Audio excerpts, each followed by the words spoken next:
E aí, pessoal, como anda a sua alimentação? Você tem se alimentado bem? Você come fast food? Você é uma pessoa que toda noite come rodízio de pizza? Você é uma pessoa que gosta de comer arroz com feijão? Você tem comido frango? Você gosta de comer beterraba, cenoura? Ou você simplesmente gosta de comer qualquer coisa que vem pela frente? Você abre a geladeira e detona tudo que tem lá? Como é a sua alimentação? Hoje, nessa nossa videoaula, nós iremos tratar de um tema extremamente importante sobre nutrição, sobre dieta. E a aula de hoje vai abrir o tema de Introdução ao Sistema Digestório. Sejam bem-vindos ao canal, eu sou o professor Luca de Luna e você está no Ciências em Sintonia.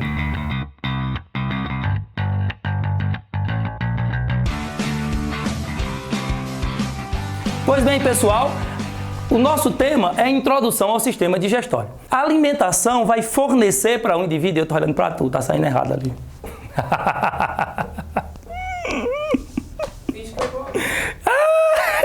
Hoje está o dia e eu tenho aula. Para começar, vamos falar sobre necessidade de alimentação. Todo ser vivo necessita de alimentação. Os organismos eles podem ser divididos em dois grupos com relação à alimentação, que são os organismos autótrofos e os organismos heterótrofos.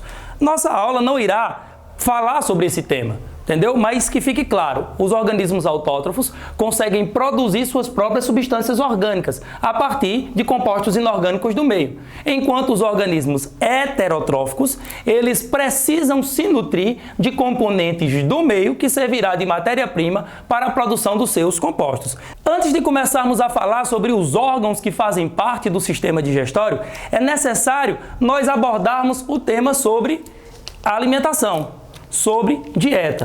Então aqui no quadro nós temos sistema digestório e introdução. Começaremos a falar sobre a necessidade de alimentação. Os organismos, eles têm necessidade de alimentação. Se nós estivermos falando do sistema digestório em seres humanos, nós somos organismos heterótrofos.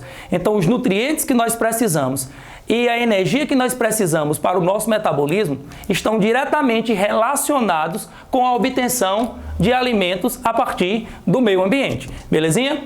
Vamos lá. Necessidade de alimentação. Primeiro, necessidade de alimentação para energia. Nós utilizamos energia química para que o nosso metabolismo ele consiga acontecer. O nosso metabolismo ele é o conjunto de reações que são indispensáveis à vida, onde eu vou estar produzindo substâncias, eu vou estar quebrando substâncias ou eu ainda vou estar transformando substâncias.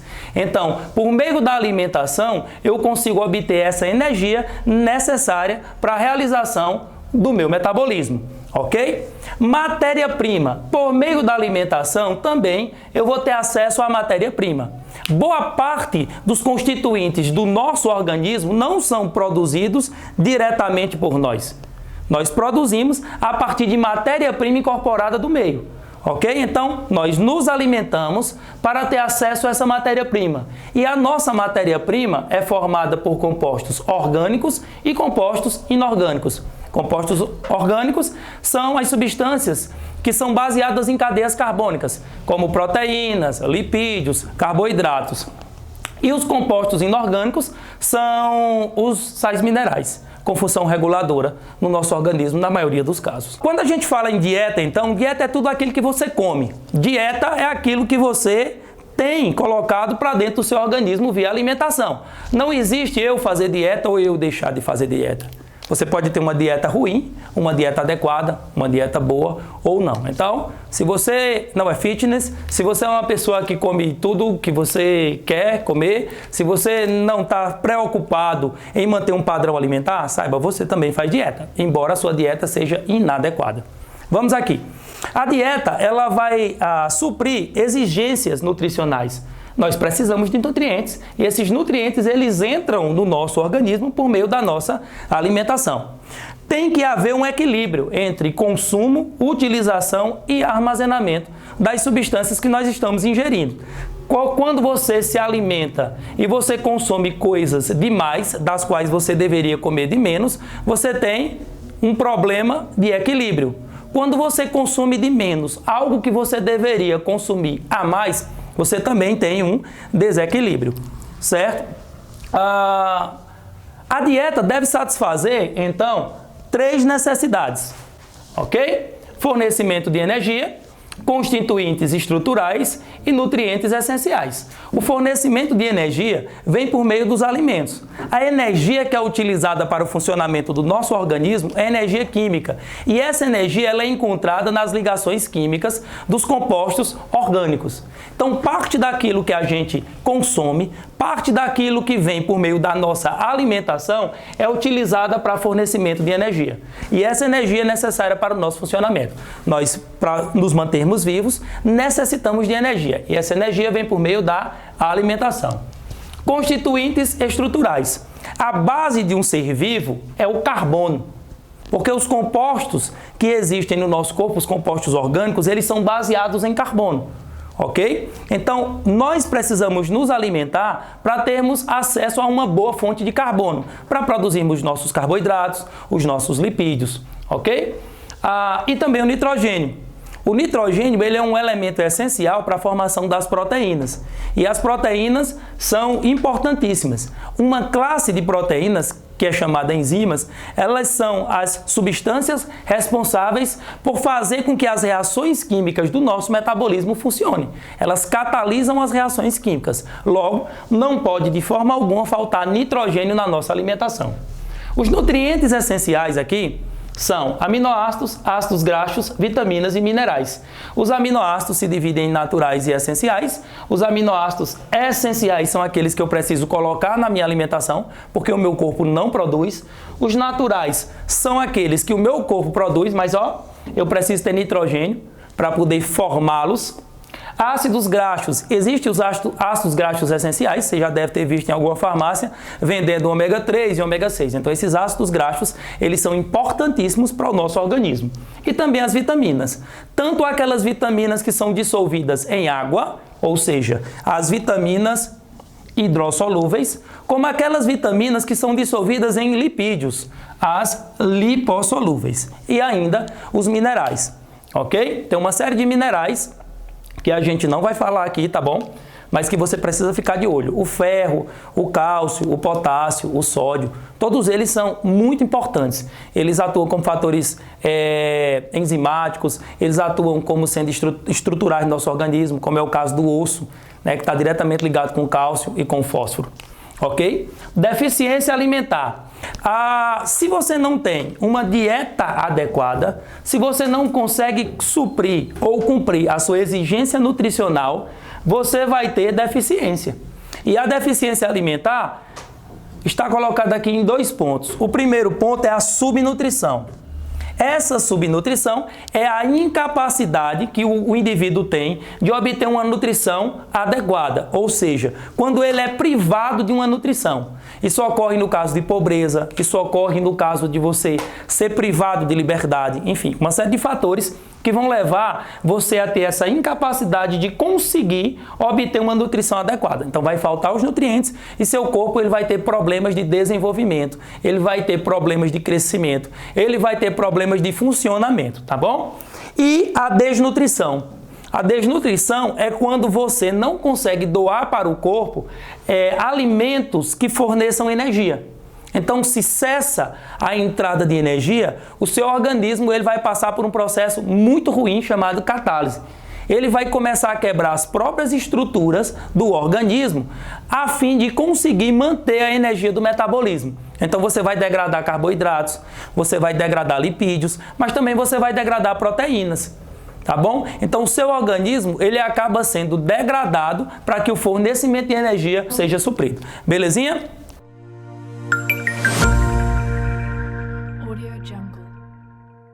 Os processos da digestão estão colocados aqui, ó. São a ingestão, que é quando o alimento ele entra, você coloca na sua boca, tá? Ingestão de alimentos. A digestão, essa digestão é um processo físico e um processo químico. O processo físico diminui as partículas a tamanhos menores. Isso ocorre na nossa boca com o processo de mastigação. Isso é a digestão mecânica. E a digestão química, ela ocorre por meio de enzimas que vão atuar em locais específicos, rompendo ligações e diminuindo as moléculas, formando moléculas menores, até o ponto delas conseguirem entrar dentro da membrana plasmática das células e serem absorvidas, que é o nosso próximo passo. A absorção de alimentos é justamente quando você consegue colocar para dentro do seu organismo as partículas alimentares que vão ser distribuídas para todo o corpo. A eliminação é justamente o resíduo que sobra do processo digestório que vai ser eliminado pelo seu corpo por meio das fezes. Tem a musiquinha, né? A musiquinha, né? Para poder passar para cá, né? O início da digestão ocorre na cavidade oral, ou seja, na boca. Lá nós encontramos os dentes. Os dentes são responsáveis pelo processo de mastigação, ou seja, a digestão mecânica. Os dentes vão quebrar as partículas de alimento em partículas menores. Nós temos uma dentição inicial, quando você é criança, a dentição decídua ou dente de leite, e a dentição permanente, que é essa que vai permanecer até você ficar adulto. Temos ainda na cavidade oral as glândulas salivares. Elas são importantes porque elas vão produzir um muco, tá certo? A saliva, que é importante para a lubrificação oral, manutenção do pH e auxílio em você engolir na deglutição. E apresenta uma enzima chamada amilase salivar. Essa enzima é responsável pelo início da digestão química, ela ataca o amido e o glicogênio, quebrando em partículas menores, certo? Formando sacarose. A língua, ela é responsável pela avaliação. Quando o alimento toca a língua, você tem lá o sistema nervoso sensitivo, as papilas gustativas, e elas vão avaliar o alimento. Se o alimento é bom, se o alimento é ruim, se ele é agradável ou não ao paladar. E também importante para a deglutição. Os movimentos feitos pela língua auxiliam na mastigação e na deglutição.